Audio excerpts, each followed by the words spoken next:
क्या आपको पता है सुडोकू और क्रॉसवर्ड खेलने वालों का ब्रेन उनसे 10 ईयर यंगर पर्सन के इक्वल्स काम करता है। और यही नहीं, बिंगो, चेस, क्रॉसवर्ड और पजल सॉल्व करने वालों के सोचने की कैपेबिलिटी भी ज़्यादा होती है और उनका आईक्यू लेवल भी कंपैरेटिवली 5.6 पॉइंट ज़्यादा होता है। अब देखो, आईक्यू का मतलब होता है इंटेलिजेंट क्वोशिएंट, जो कि एक न्यूमेरिकल कैलकुलेशन है, आपके ब्रेन की एबिलिटी का एनालिसिस करता है। इसका रिलेशन ब्रेन के सोचने, समझने और नॉलेज गेन करने से होता है। आपका ब्रेन कितना बेहतर ये आपके आईक्यू लेवल से पता चलता है। तो हम आप एक छोटा सा आईक्यू टेस्ट करेंगे जिससे पता चलेगा कि आप कितने पानी में। देखो, जो नॉर्मल पर्सन का आईक्यू लेवल होता है वो 90 to 110 होता है। लॉजिकल आईक्यू को सिर्फ 3 क्वेश्चन से भी कैलकुलेट किया जा सकता है। आई थिंक ये दुनिया का सबसे छोटा आईक्यू टेस्ट होने वाला है। तो ये टेस्ट शुरू होने से पहले मैं आपको एक चीज़ क्लियर कर दूं कि हमारा जो ब्रेन है वो 2 पार्ट्स में डिवाइड है, लेफ्ट और राइट। जो लेफ्ट पार्ट होता है वो लॉजिकल होता है और जो राइट पार्ट होता है वो ज़्यादा क्रिएटिव और इमोशनल होता है। तो चलिए अब टेस्ट स्टार्ट करते हैं। क्वेश्चन नंबर 1, एक बैट और बॉल की प्राइस ₹1.10 यानी कि 1.10 रुपये है। बैट की प्राइस बॉल की प्राइस से ₹1 ज़्यादा है, तो बॉल की प्राइस क्या होगी? आप आंसर पोज करके दे सकते हैं सोच समझ के। नंबर 2, 5 मशीन्स 5 टॉय 5 मिनट में बनाती है, यानी कि 5 मशीनें 5 खिलौने 5 मिनट में बनाते हैं। तो 100 मशीन्स 100 टॉयज़ को कितने टाइम में बनाएंगे? वीडियो पॉज करके आप आंसर लिख सकते हैं। क्वेश्चन नंबर 3, एक लेक में फूलों का बुके डेली डबल हो जाता है और पूरी झील बुके से 48 डेज में भर जाती है, तो लेक का हाफ पार्ट कितने टाइम में कवर होगा? ये तीनों क्वेश्चन अब आपको इसके आंसर बताने। अब मैं इसके आंसर बताती हूँ।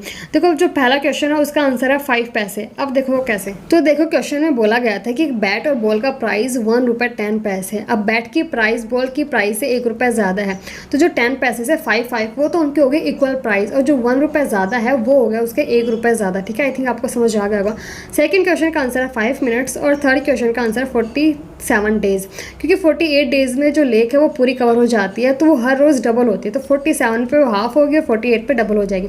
अब आपको इसके रिजल्ट्स बताती हूँ। तो देखो, हमारा ब्रेन 2 तरह से रीजनिंग एबिलिटी को यूज़ करता है। सिस्टम नंबर 1 बिना सोचे समझे रिएक्शन दे देता है, जबकि सिस्टम नंबर 2 में सोच समझ कर ही कोई आंसर देता है। अगर आपने पहली बार में ही तीनों आंसर सही दे दिए तो आपके ब्रेन के दोनों सिस्टम सही काम कर रहे हैं, यानी कि आपका लॉजिकल आईक्यू हाई है। और अगर आपने पहली बार में गलत और दूसरी बार में सही आंसर दिया तो आपका सिस्टम 2 सही काम कर रहे हैं, यानी कि आपका आईक्यू एवरेज है। और अगर आपने दोनों बार में गलत आंसर दिया तो आपका आईक्यू एकदम कमज़ोर, एकदम डब्बा है। फ़ोन को छोड़ के थोड़ा दिमाग पे भी ध्यान दे लो, समझ में? तो चलिए, रिश्तेदारों की तरह ज़्यादा ताने ना मारते हुए मैं आपको अब इसका सोल्यूशन बताती हूँ। देखिए, मैंने आपको स्टार्टिंग में बताया था कि हमारे ब्रेन के 2 पार्ट्स होते हैं, लेफ्ट और राइट। जो लेफ्ट पार्ट होता है वो लॉजिकल होता है, जो राइट पार्ट होता है वो क्रिएटिव और इमोशनल होते हैं। तो हम वैसे अलग अलग ही इनकी एक्सरसाइज बताएंगे।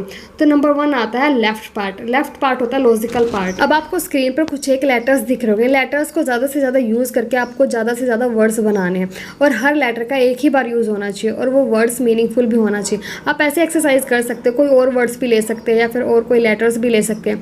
तो अपने लेफ्ट पार्ट को एक्टिव करने के लिए आपको कुछ ऐसे एक्सरसाइज करनी पड़ेंगे, ऐसे गेम्स खेलने पड़ेंगे जो नंबरिंग पे बेस्ड हो, जैसे चेस, क्रॉसवर्ड, सुडोकू, ऐसे गेम्स खेलने पड़ेंगे। मैं आपको एक और एग्जांपल देती हूँ। अब आपको कुछ एक और वर्ड्स या लेटर्स दिख रहे होंगे। इन सभी लेटर्स को मिलाकर 4 कलर्स के नाम बनाने, यानी कि 4 कलर्स आपको लिखने, या फिर आप कोई और भी वर्ड बना सकते हैं। आई थिंक आपको ये चीज़ क्लियर हो गई हो कि ब्रेन के लेफ्ट पार्ट को एक्टिव करने के लिए न्यूमेरिकल पजल्स की एक्सरसाइज ज़्यादा करनी पड़ेगी। हम राइट पार्ट की बात करते हैं, तो ब्रेन का राइट पार्ट क्रिएटिव और इमोशनल होता है। ब्रेन के राइट पार्ट को एक्टिव करने के लिए 2 एक्सरसाइज है। फर्स्ट आता है विजुअल आर्ट, जिसमें ड्राइंग, पेंटिंग या फिर चीज़ों को ड्रॉ करने से है, जिससे आप अपनी ब्रेन के राइट पार्ट को एक्टिव कर सकते हो। अगर आप ड्राइंग करते हो या पेंटिंग करते हो तो आपकी क्रिएटिविटी बढ़ती है, जिससे आपके ब्रेन का जो राइट पार्ट है वो भी एक्टिव हो जाता है।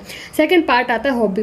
कई सारी रिसर्च आती है जो कहती है कि हॉबी इंसान में स्ट्रेस के लेवल को कम करती है और उसकी क्रिएटिविटी को बढ़ाती है। अगर आप कोई नई हॉबी ट्राई करते हो तो आपके ब्रेन का राइट पार्ट भी एक्टिव हो जाता है। ये वीडियो तो यहीं पे खत्म हो जाती है, लेकिन ये वीडियो आपको कैसे लगी प्लीज कमेंट सेक्शन में जरूर बताना। Don't forget for like, comment, share, subscribe and love you all.